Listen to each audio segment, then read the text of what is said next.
Welcome, everyone, to Leighton's Loft. And Sam is riding with me today because there's things going on at Vintage Breaks. Who knows what's coming in and out of the building and what's going on, right? There's always something happening at Vintage Breaks.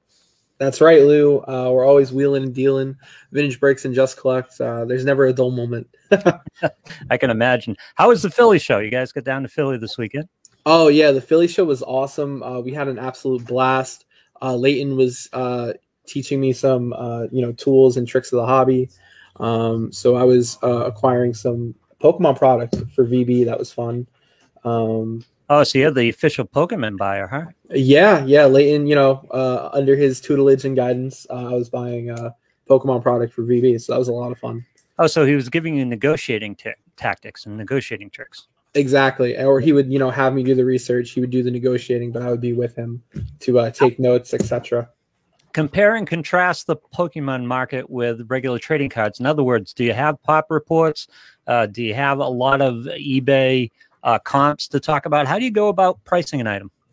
Yeah, so we basically I had 3 columns.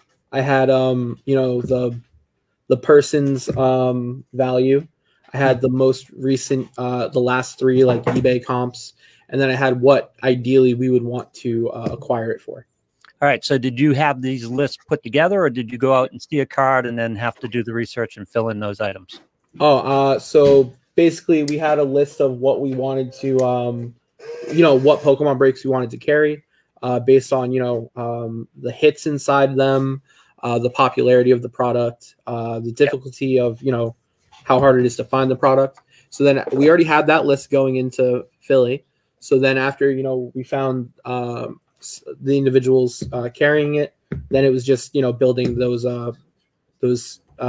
lists that I just talked about. All right. Sounds fascinating. What happened down there? What card did you see down there that kind of got you excited? So we ran a really cool promo called the 250 Jackpot, where if someone spends $250, we add a prize to the jackpot and they get an entry. We would start them off with really cool prizes. So on Saturday, we did one with a 1958 Topps All-Star Mickey Mantle, PSA 7. Yeah, that card was beautiful. I love that card. No, I was asking about the Pokemon cards you went around looking at. So we acquired Pokemon product. We didn't acquire Pokemon cards. Oh, okay. So that's packs, or is that how that works? Yep. Sealed products with packs in them. Lou, I actually have Leighton on my left. Okay, great. So thank you. I got Leighton, guys. All right. So Leighton's Loft with Leighton Sheldon. Leighton's going to sit down now.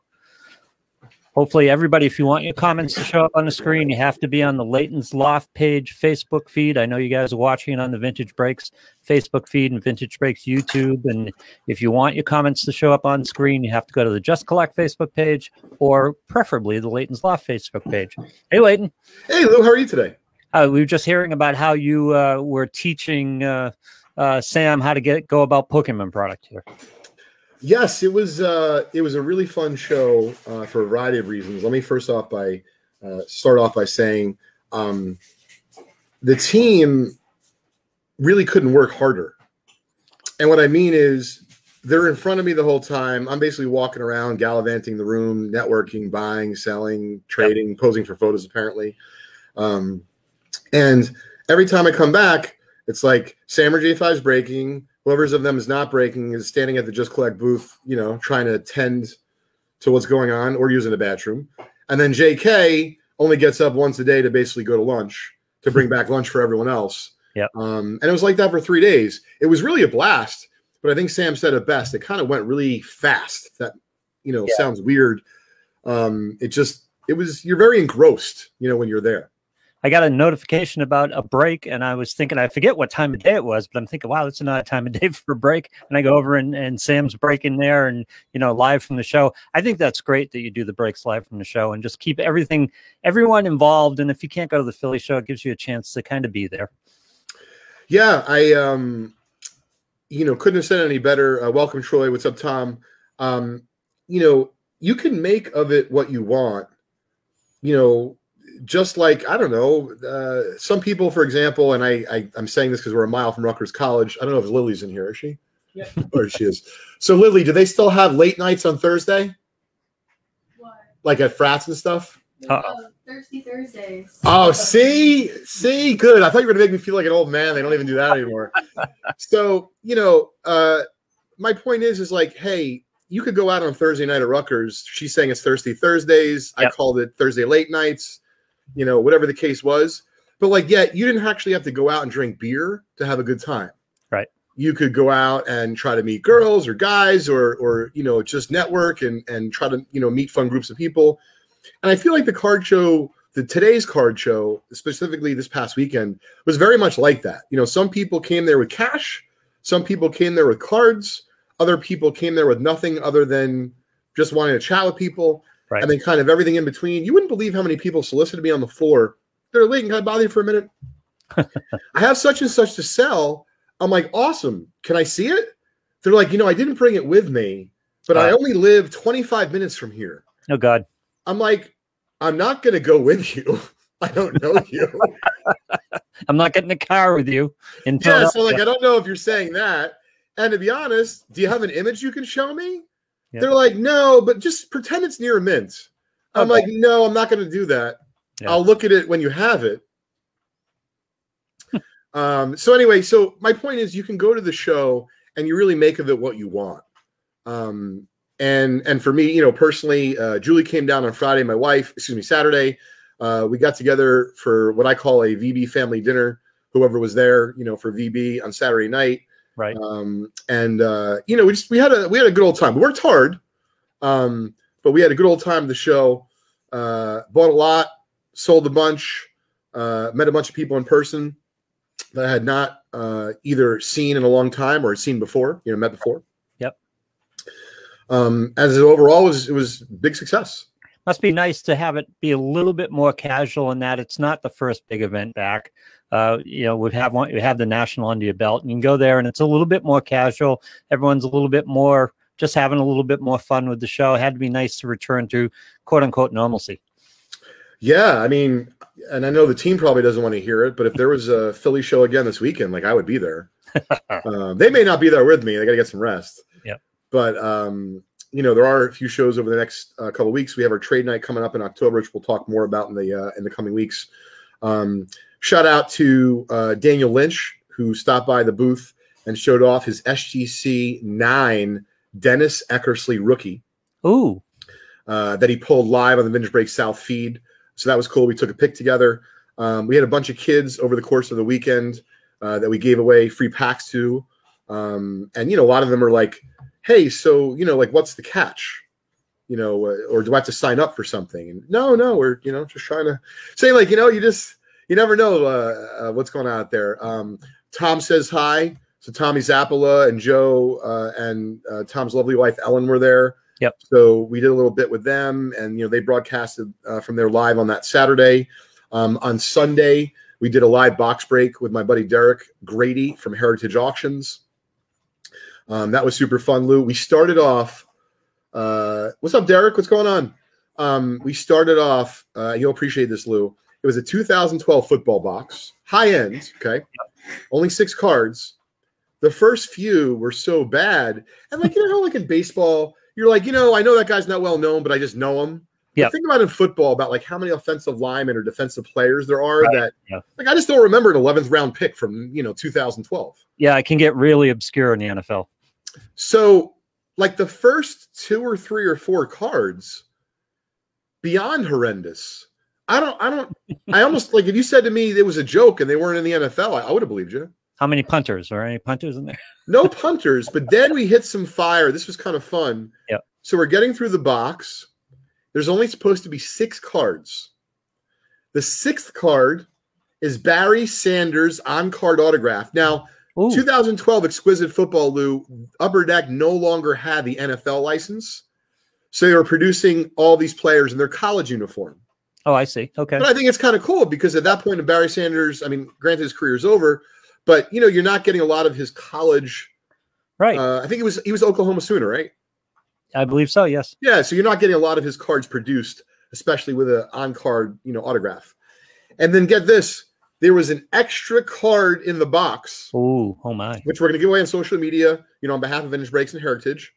But not just any old card. Do we have those cards handy? I can show it off. Awesome. Yes. So check this out, Lou. We're going through the box. Remember, we started off like hot garbage. Yep. Right? So we get to Barry Sanders. I'm happy, stand-up double. Oklahoma State. Okay, yep. Thank you. Thank you, Brandon. I knew it was Oklahoma. And Todd. So we're getting through the box. We think it's done. I'm like, oh, Jesus criminy. There's an extra card. Lou, check this out. There's an extra fucking card of Dan Marino. Oh no. Signed, numbered of 35, and it's gold on black. Like, the card is gorgeous. And I'm not a Marino fan, but once again, it's a pit uniform. Yep. So the gold kind of matches the helmet. I wonder if I could do. How do I show the other camera? Do I hit that? Oh, there we go. A little bit clearer. Let me add this. Hang on. There we go. I mean, Lou, this thing is scorching. Oh, it's beautiful. What a beautiful card. So get this. It's extra. Therefore, we're going to give it away on social media. So stay tuned. Make sure you're following vintage.breaks on Instagram. And between us and Heritage Sports, we will be giving this away shortly. This is a keeper. Admittedly, I thought about keeping it myself, but I figured people would ask where it went. 11 of 35. 11 of 35. That's a beaut. Yeah, but Leighton, it's an extra card. So, I mean, it's an extra card. Where's the accounting? Yeah, exactly. So look out for that. That's going to be a free giveaway on the Vintage Breaks Instagram page at some point in the near future. Beautiful. That's a nice little gift right there. Yeah, I thought so. So wanted to go over a couple things here. I wanted people to make sure not to worry. I don't know if Sam's out here, but we're not being overtaken by Pokemon or their characters. However, we are adding Pokemon to our offerings here at Vintage Breaks. Some of them are going to be sold during our live streams on YouTube.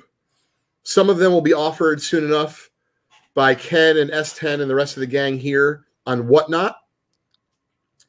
And it's fun because, oh yeah, thanks. There we go. Kevin, yeah, Nicholas, thank you. It's fun because I'm getting to know and learn about the vintage component of the Pokemon, and I'm basically through osmosis soaking up some of the modern knowledge. And Crosby now thinks I'm a little bit cooler because I know some of the more of the characters. Daniel's worried.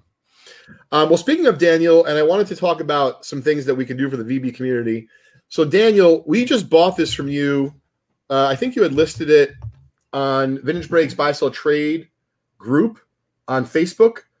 A gorgeous Gil Hodges PSA 6. And I think what Daniel's reasoning or rationale for selling it was, he said he recently purchased either an upgrade or he had a second one. And so, like we've talked about over the last coming weeks on a particular episode of Trading Card Therapy called Thinning the Horde, and we talked a little bit more about it on Leighton's Loft right here, Lou. Perfect reason or excuse to sell something like this. So I want to make sure that our Breakomaniacs know that I may not look every day or every minute, but I am perusing our Vintage Breaks Buy Sell Trade group on Facebook for cards that I can either buy for bonuses or giveaways through Vintage Breaks, for inventory for just collect, for myself personally as I do collect. And I understand that not everyone is on Facebook maybe as much as they used to. I can speak to that personally. I'm definitely not on Facebook as much as I used to. Right. I used to be more on Facebook. Now I'm definitely more on Instagram with several accounts. But my point is, please don't be shy, Lou. If you could drop this in the chat, please email me direct, Leighton@justcollect.com, if you have something that you want to sell or offer for sale. Graded preferably, just because it's easier. We'll both know the grade. Worst case is you're going to get a reply that says, hey, we can't use it, or it's not for us, or it's too expensive, whatever the case may be. So that was the first part of things. So you can always turn some of your, hoard or your extra cards, doubles, duplicates, triplicates, whatever the case may be, into cash. In this case, I did give Daniel PayPal. We also are willing to purchase for break credit. And before I get to our email blast, this is super cool, and part of the reason why we've offered Pokemon. We're seeing folks like Nick, like Bennett, like Daniel, that they're buying Pokemon cards not necessarily for themselves, but they like that it's available, and they are either having their kids buy it or they're buying it for their kids. And it was just kind of neat. I didn't realize that the new Pokemon cards were so highly collectible, in the market. I have no knowledge of any of this except that they exist. Give me a little primer on Pokemon cards and the history, how they're available. Do they come in yearly sets like baseball? So I'll tell you what we're going to do. We're actually going to table this, and we're going to have either on Ken or Sam as a guest. Oh, good idea. On a future episode, or if we have enough time today, we'll have them on towards the end of the show, and we'll talk about like macro, high level. When did Pokemon first come out? Do people buy it because they like the cards? They buy it because they're playing the game? All that kind of stuff. Hey, what's up, Chris? What's going on, Heath? Thanks for joining us. So I would love a little dissertation on Pokemon because I definitely don't know enough, and would love to learn a little bit more. Yeah, that'd be great.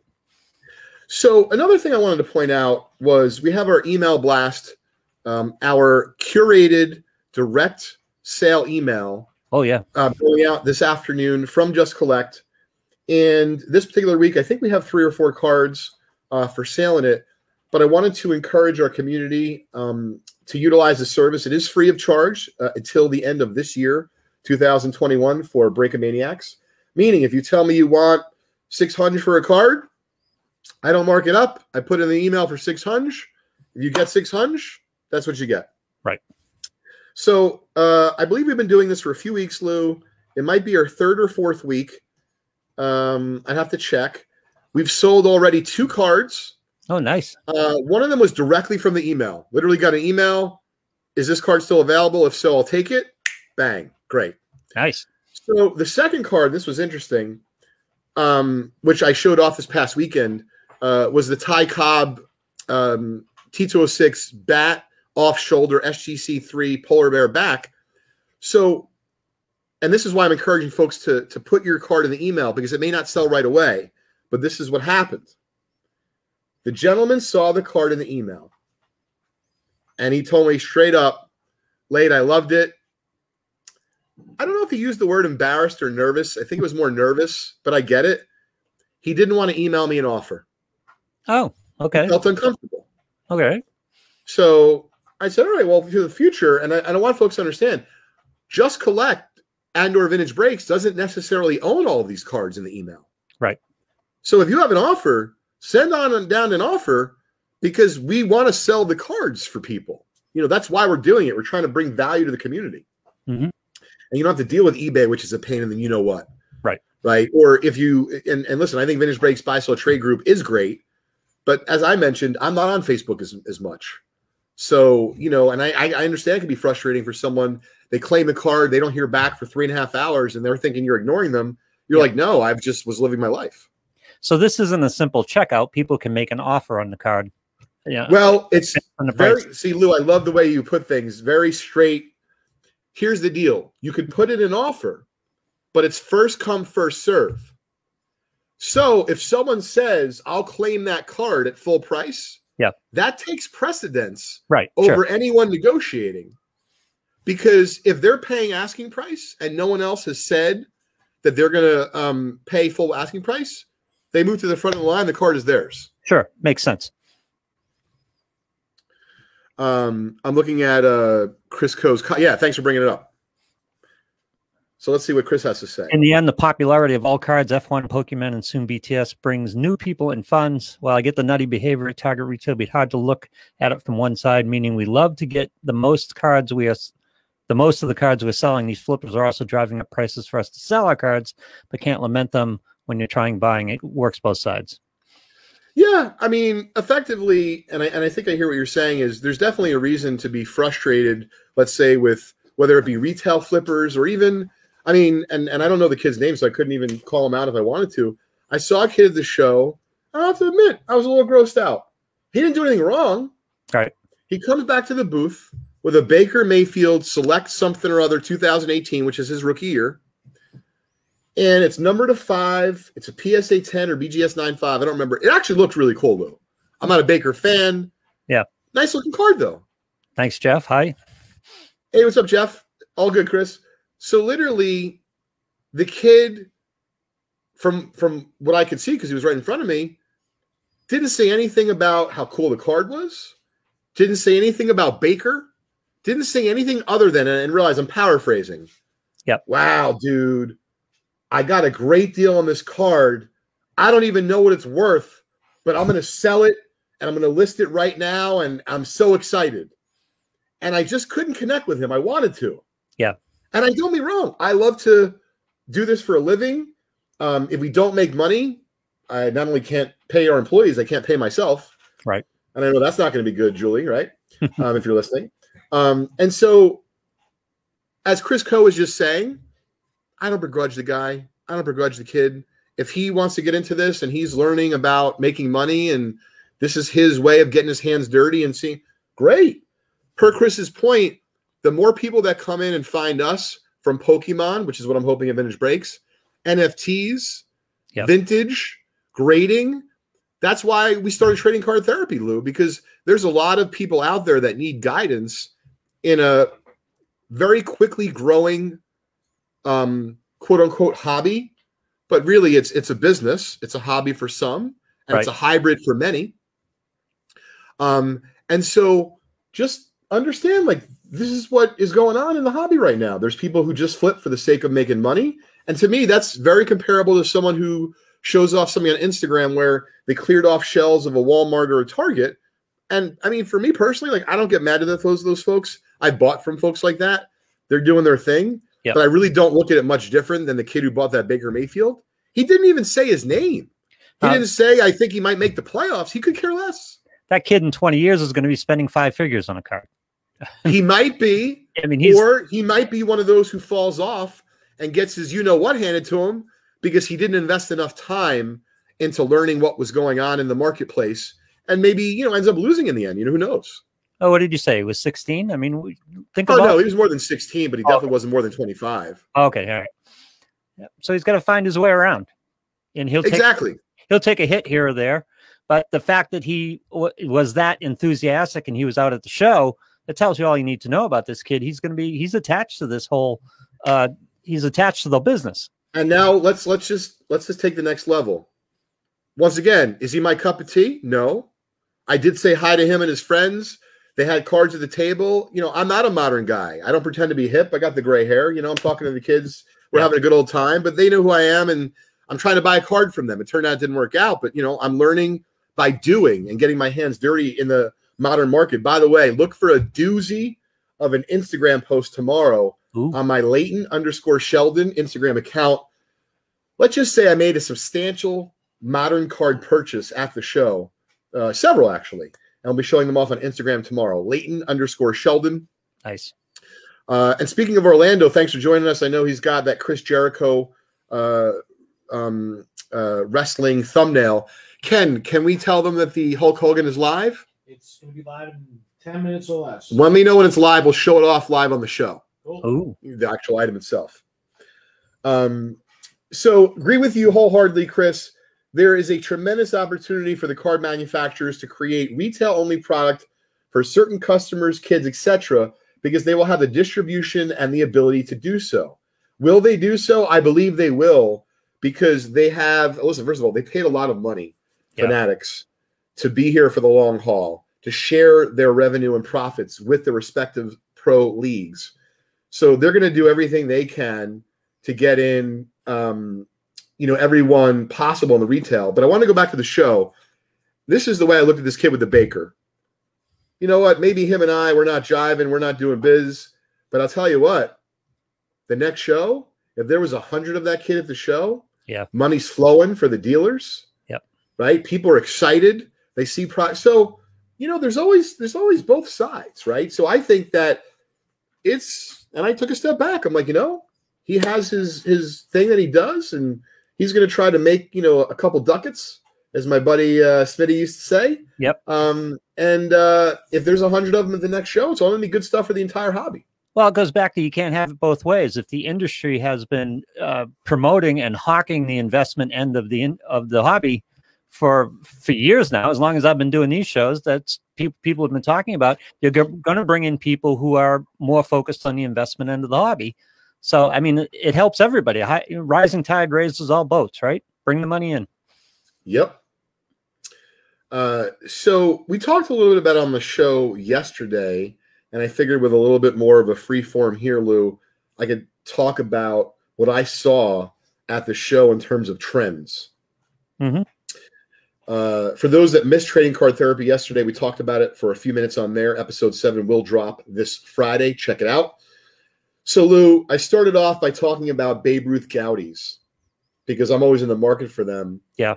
And what I thought was interesting, I love the Goudies. So do I. Goudies, yeah. But there was a number of Babe Ruth Goudies available. From what I remember, 2 examples that were graded 3 and higher. Everything else was lower. And that proves consistent with almost every convention I go to. The lower grades, albeit that the price has gone up, still readily accessible. But 3, 4, and higher is where I would target a Ruth Goudie if I was going to, buy one to put away. Okay. In terms of quality. Yep. Other thing I noticed is Ruth stuff is just so in demand right now. Walking around the show, there should have been more available of his cards. But putting aside Goudies, I mean, I don't know if there was more than 2, I don't know if there was more than 10. I didn't make notes, but I made mental notes because I'm always looking to buy. Sure. I don't know if there was 10 different Ruth cards besides that. Outside of Goudies. At the show. Yeah. Outside of Goudies. Interesting. So I thought that was interesting. Yeah. Let's flip sides for a minute and talk about modern. Can I go back? Can I stay on the Goudie side for a second? Please, yeah. The Babe Ruth Goudies, you kind of defined a line at grading of a 4 for investment and going forward. Tell me how you got there. Tell me the mechanics behind that and why. Because is it just a matter of supply and demand? Meaning, why am I choosing 3 or 4? Why is the dividing line at 4? In other words, yeah. Oh, sure. So basically, most of the surviving examples of the 1933 Goudie Gehrigs are basically like 2 and below. Yep. And it'd be great. And I don't want to put Chris Coe on the spot, but I'll do this for next week in terms of analytics. I'd love to look at the pop report, each of the 4 Ruths in the PSA pop report, and at about 3 or 4 and higher, it becomes a lot more scarce. Yeah. Okay. And so what I'm saying is not just analytically from looking at the pop reports, Lou, but then from being on the ground floor of these shows, even at the National, and obviously the National at this point is several months ago, so I don't remember as well. Right. There was a lot of Babe Ruth Goudies. If you said 4 and higher was your threshold, very, very limited choices. There you go. So yeah, there are some analytics involved, but that's when the excitement starts to happen at 4 and above, right? Yeah, I mean, listen, I would buy a 3 if it had the right eye appeal. To be fair, I'll buy a 1 and a 2. Yep. I just don't know if I would personally keep the 1 or 2. I would try to upgrade and get a 3 or higher or 4 and higher. Yep. Modern cards. So in terms of modern, absolutely seeing a movement towards numbered, special, something that differentiates that Luka or that LeBron from just the base. Well, that Marino that was 11 of 35. Yeah, exactly. Yep. Is it right? I don't know. We of course we've talked about manufactured scarcity. It's tough to predict, right? If everyone could, they would call themselves Nostradamus or Warren Buffett, and they'd be sitting pretty.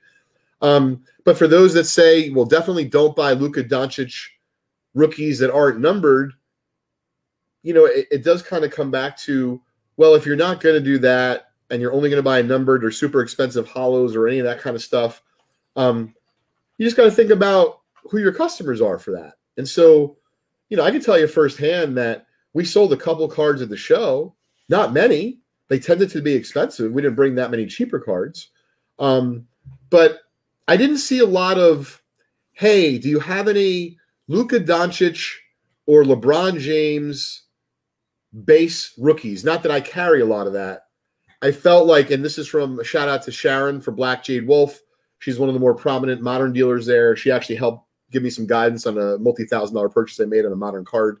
So be talking about that on Instagram tomorrow. There's no right or wrong, Lou. It's just about trends. And the trends are, hey, you know, buy numbered, right? Buy limited. And I'm not convinced, but I can see how if there's, you know, thousands of a Prism card and there's a lot less of something else, and this is what I've started to try to explain to people, I then look at the difference, the delta in the cost. So I'm making it up. Let's say a Luka base Prism rookie is $850, $1,000, something like that. Well, if you're showing me some super duper Luka, so actually I like that. That's a good rhyme. Yeah. Super duper Luka. And I love it, Lou. It's numbered. It actually sings and dances. It says good morning to me. You know, I'm obviously trying to have some fun with this. Point is, I'm in love. I'm in love at first Luka, right? Well, if that thing is 15 grand, I got to be honest with you. I'm not asking any more questions. I'm telling you, get that out of my face. Yeah, right. I don't care how good it is. I'm just not going to drop 15 G's on it. But knowing the marketplace, knowing that once again, follow my logic, that the base is $850 to $1,000. Let's just say I love this Luka. It's singing and dancing to me. It tells me it loves my hair. I mean, I'm like really getting along well. And it hits me in all the right places. And I dig it and I say, hey, how much for this numbered super duper Luka that is also the color of a rainbow? You know, I don't know. I mean, I know there's all sorts of crazy shit out there. The point is, the guy says to me, $1,850. And I go, well, you know what? $1,850. I don't even know what the comps are. But you know what I do know, Lou? That the base Luka Doncic Prism rookie in a 10 is like $850 to $1,000. Right. So the premium, forget about anything else. The actual, just the premium to own this next level up seems reasonable. It's like 2x. It's not 5x. It's not 10x. Right. It's not 25x. That's something that I've started to think about or wrap my mind around as I'm going and I'm deploying some money in these spaces.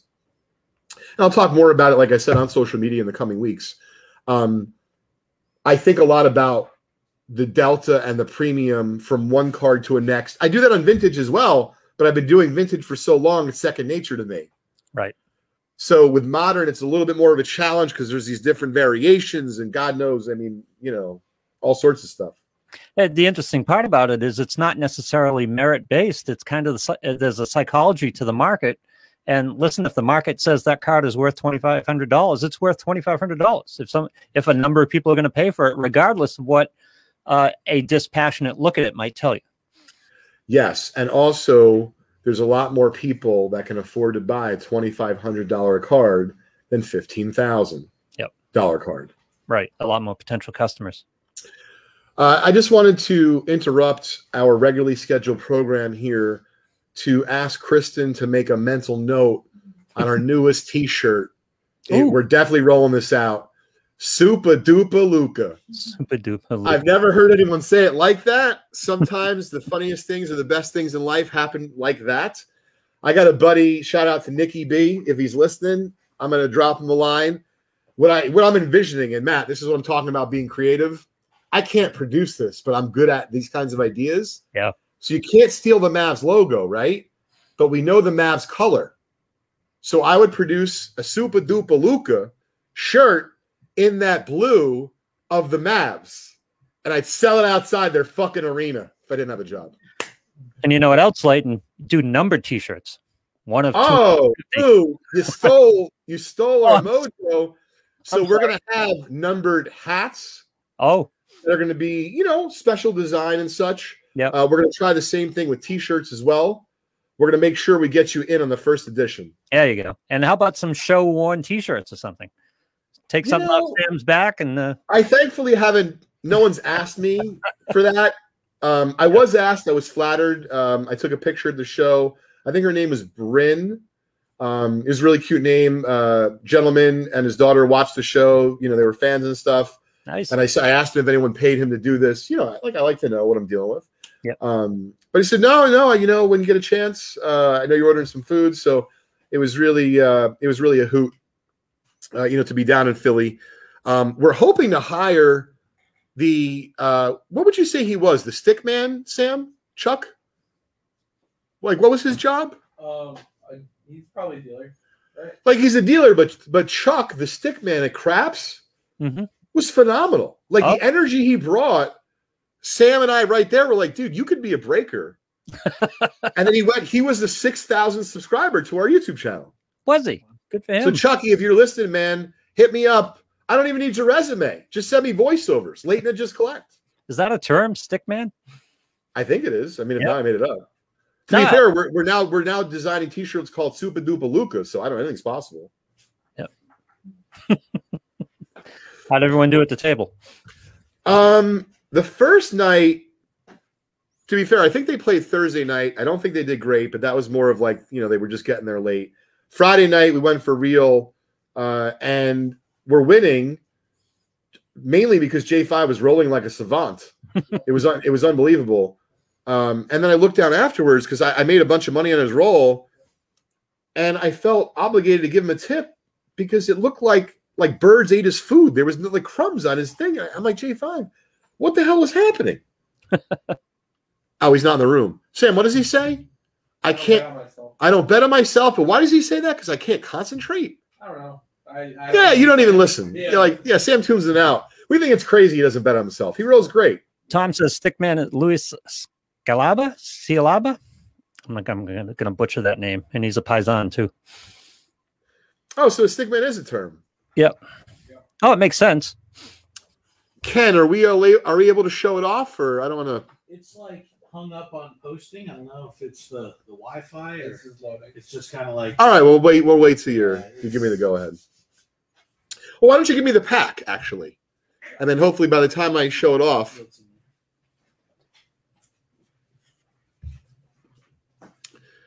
So I bought this for my collection this past weekend at the Philly show. It is the first year of Topps wrestling cards. Oh. You could have bought this, Lou, for $1.29 at Woolworths in '85. Yeah, okay. The only reason I know that is because the Woolworth $1.29 price tag is still on it. Oh my God. Wow. Which I thought was cool. Yep. Here she is. Oh, wait, I gotta do the thing. I gotta do the thing. There we go. 1985 Topps WWF Rack Pack. Ooh. Featuring a Hulk Hogan rookie card. Wow. Many of you might be looking at the Brutus the Barber Beefcake. I would have preferred a different card on top. They didn't give me a choice. That's what it came with. And I love that there's a dual Hogan card on top, not the main one. And right smack in the middle of those 24-inch pythons is a $1.29 price tag. What's the matter with Brutus, by the way? I interviewed Brutus at one point. Oh, I don't think anything is a matter. It's just a very interesting look he's got on there. Yep. So we'll flip it over. Who's on the back? Big John Studd. The back of the Brutus the Barber Beefcake card. And ringside action, another Brutus the Barber Beefcake card. Oh God! So that's a solo card in the middle there. Yeah, it's interesting how Topps did this. It's 26. Oh, sorry, it's not true. There's 3 stickers in the middle and 26 cards. So there's 13 cards, 3 stickers. I miss those days, the golden days of wrestling. Oh yeah, I mean this is great. I love this. Hulk rookie with the belt. I remember going with my dad food shopping on Sundays to like Pathmark, and they would have the 1989 or 1990 Topps rack packs in the supermarket. And I'm looking at like every angle, like, do I see a star? Do I see a Frank Thomas rookie or, anything like that? So what's going to happen to that? We're going to break it? I'm just going to hang on to it, for my collection. Oh, personal collection. Excellent. Yeah. Well, I got some nice Hulk stuff, and I thought that fit pretty well. Oh, wait a second, Jim. There's 80s wrestling on the Peacock app? Oh, I didn't know that. Oh, I got to go look for that. I thought you would like that, Orlando. Let me see if popped up. Thanks, Jim. I know what I'm doing tonight. That's cool. All right. Oh no.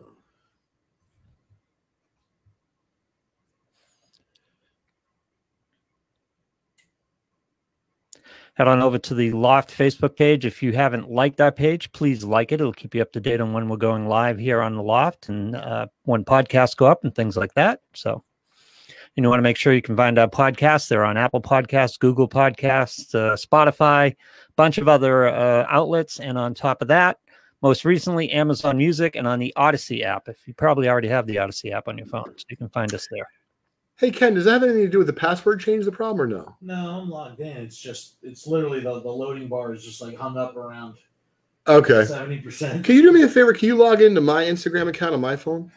Because it logged me out when we did that change. Which Instagram account is that going up on?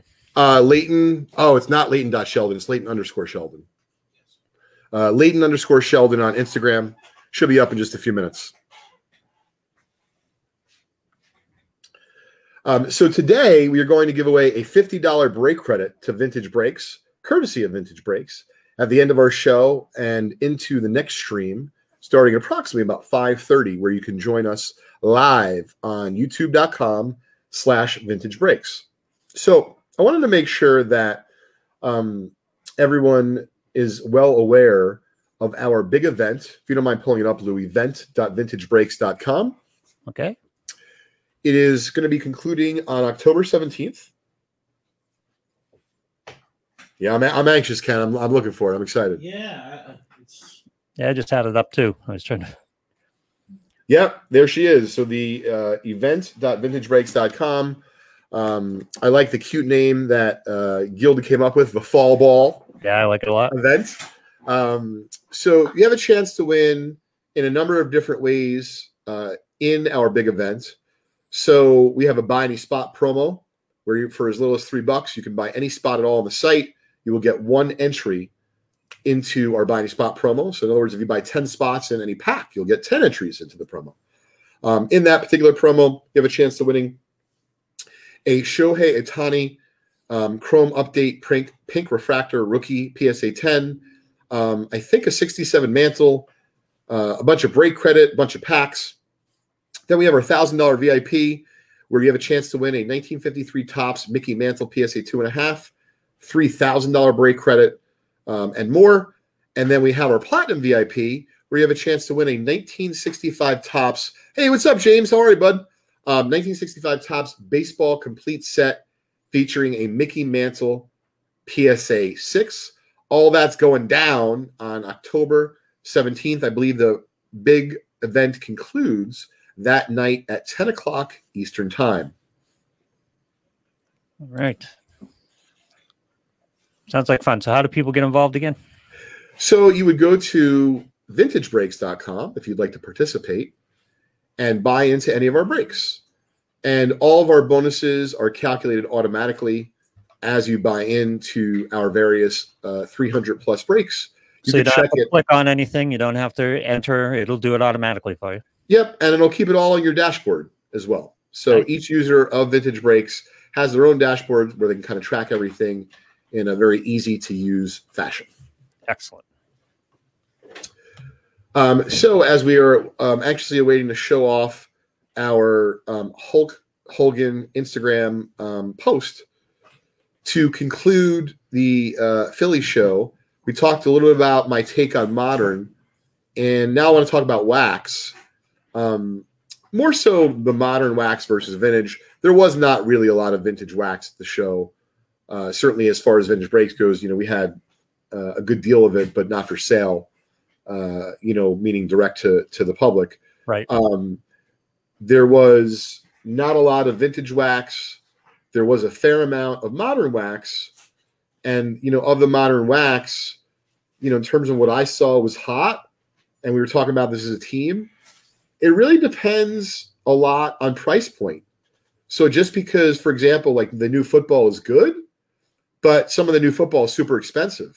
Right. So some of like the elements in black football, which I thought would be flying off the shelves for retailers of that product of the show, they were saying they were having as much, if not more success with Donruss Hobby and Donruss Retail, because it's just, the consumer being, wanting to get more for their money, even if maybe you can have a chance at a bigger pull or what have you. At the end of the day, a lot of people still like to collect cards. So, you want to be able to build a set or have a chance to get multiple rookies, whatever the case may be. So I thought that was interesting. A new product for us that has been performing pretty well is this 2021 Leaf Football Blaster box. And the reason why that's kind of neat is it's produced by the Leaf Company. There's 4 cards in each box. They're each autographed, and 1 guaranteed autograph Hall of Famer. And I believe, the modern rookies, obviously it's probably a long shot to get a Trevor Lawrence or what have you. But, nonetheless, I thought it was a really good way for Leaf to deliver value to the consumer, because the worst that you're getting is, you might not get a good autograph card, but at least it's an autograph card. And, the fact that you're getting 1 Hall of Famer per box means you're going to get something of substance, in every box. And I like that they're trying to deliver value in that way, Lou. So there's 4 cards and they're all autographed, and one's a Hall of Famer and one's a rookie? Well, one's a Hall of Famer, and I believe the rest will be rookies, but there's no guarantee. There's no guarantee of the level of what that rookie would be. In this case, it's kind of gambling to an extent. So if someone feels like they can get 3 shots, like a couple pieces of wax or 3 pieces of wax as opposed to 1, that seems like a better deal in a lot of cases, doesn't it? Yes. Yeah. Oh, this is great, Ken. Good job with the post. In 1985, it would have cost you $1.29. Believe it or not, with inflation, it would only cost $3.28 today. And what I would say to you is, Lou, I don't know how much more I'd want or how much more I can expect to find for $3.28 other than Swedish Fish. Which, to be fair, I'd be very happy with. Yeah, absolutely. But I don't think Swedish Fish would appreciate at the same rate as the Hogan. You wouldn't be Hulk Hogan happy, though. No. So, yeah, this was one of my favorite pickups of the show. Not my most valuable, but certainly one of my favorites. Yep. There you go. Nice piece. I'll give it a like. Although Thanks, I'm not. Lou. Oh, I can. We appreciate the love. I'm not signed in there, but I gave you a like. Absolutely. Ken, small typo on the 21,000. Says 21.000. So in case those gods are watching, we'll correct it. Hulk would be proud. Yeah, exactly. So I wish I would have remembered. There was a few other interesting guests of the show.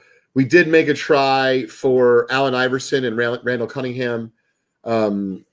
Basically, these guys sometimes come in very fast and they don't stay long afterwards. And so that's what happened with both of them. But we did try. I really wanted to get AI. I thought that would have been awesome. But we'll be back in December at phillyshow.com, and we'll have another opportunity to see what kind of athletes we'll be able to mix it up with. Yeah. How was the athlete section of it? I mean, at the Chicago show, the athlete section wasn't to the level that it normally is, right? It was pretty decent. Yeah. I thought the highlight for me personally of the particular autograph guests at this Philly show, other than AI, and I really wanted to meet him. I met him years ago at like some Panini thing for like 2 seconds.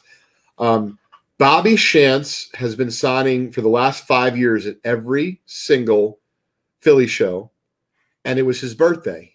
Oh. It was his 96th birthday. Oh my God. Kudos to Joe Drellick and his team. They got him a cake. They asked everyone over the loudspeaker to kind of take a break from what they were doing and, sing. And it was cute. Oh, that's excellent. So I'm going to take a moment here to read our little write-up on the Hogan. And I thought it'd be cool to close the show with this, and I'll leave the Hogan on the screen here. Oh, you got it pulled up. Great. Yep. So for my third pickup of the week from the at Philly show, we have an 85 Topps WWF rack pack. At first glance, it is clear to see that one of the top cards is none other than the Hulk Hogan's rookie card. This rack is actually a double Hogan, one for each of his 24-inch pythons. With his amazing handlebar mustache and matching head and wristbands, the card just screams 80s. Let's not forget, this is true, a recent PSA 10 of this card, and this one would not grade PSA 10, But a recent PSA 10 had sold for over $20,000. So first, yes, we did mention the Brutus the Barber. His 85 Topps card, of course, is all about the glam. Which do I love more, the pink background or the leopard print pants, the open hand gloves, the bow tie, and the rose in his mouth make this card absolutely hilarious. It's the bow tie for me. The bow tie does it. It's the bow tie with no shirts, Yes. to be fair. It's the bow tie with no shirts. No collar needed. Yeah, no collar needed. So the next thing about this rack that I found interesting was that it still has a Woolworth sticker on it showing a price of $1.29. Made me think, what it'd be worth today? Today's numbers, it's worth $3.28. Pretty insane when you consider what it obviously is worth today in real dollars. You know, I don't know, is it a $750,000 pack? You know, maybe something like that. You know, give or take. Amazing. But we are going to have 2 more pickups that we're going to share on my personal Instagram page tomorrow and Friday, Leighton_Sheldon. So be sure to check it out. And with that, stay tuned for our Vintage Breaks stream live on YouTube with S10, J5, and the rest of the gang here live from the 459. And we'll be giving away a $50 break credit momentarily. Sincerely appreciate each and every one of you tuning in today to Leighton's Loft. I hope you got some value out of it and at the very least some laughs. All right, we'll see you next week. Thanks, Lou.